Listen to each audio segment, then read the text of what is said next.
And as the conflict in Iran continues, U.S. military veterans here are weighing in on what's happening. Michael Sandlin spoke to one veteran who served in both Iraq and Afghanistan. Michael, what's his take? Well, Kaylee, Dave Gedman says it feels like this cycle is starting up again. He was there in Iraq and Afghanistan when we first invaded in 2003, and back then he thought we were doing the right thing. But 23 years and thousands of American lives later, Gedman is convinced conflict in the Middle East can never end well. And he says this time the American leadership seems less prepared than ever.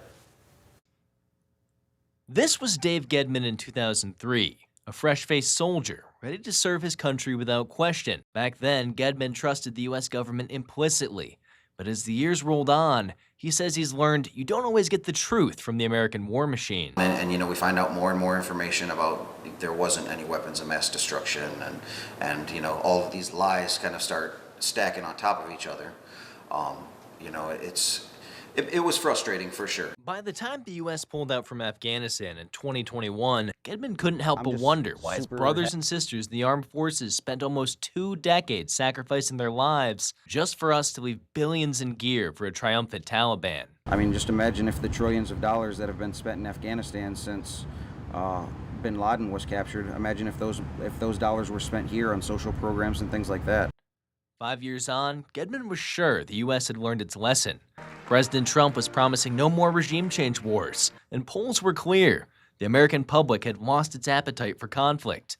But then the buildup started in the Gulf, and last Saturday morning, the bombing began, putting American lives in danger yet again. We're 4 or 5 days into this situation, and we've already lost 6 American service members and 18 seriously injured. There's 6 flag-draped caskets that are going to be coming home to the U.S. for what? President Trump said on Truth Social the reason for the attack is to protect U.S. lives and stop an imminent Iranian threat.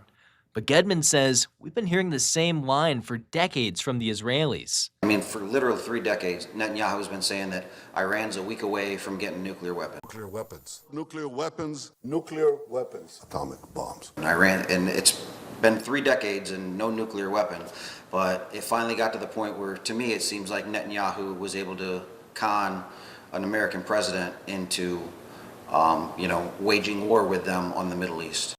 For Gedman, who in 2003 was convinced Iraq had weapons of mass destruction, just like the rest of the American public, he says it feels like it's all happening again. And now, he's terrified another generation of 17-year-olds might go through the same cycle he once did. I lost some really close friends over there, and I still deal with nightmares and you know, the different things with PTSD, and it's tough, and I wouldn't wish it upon my worst enemy.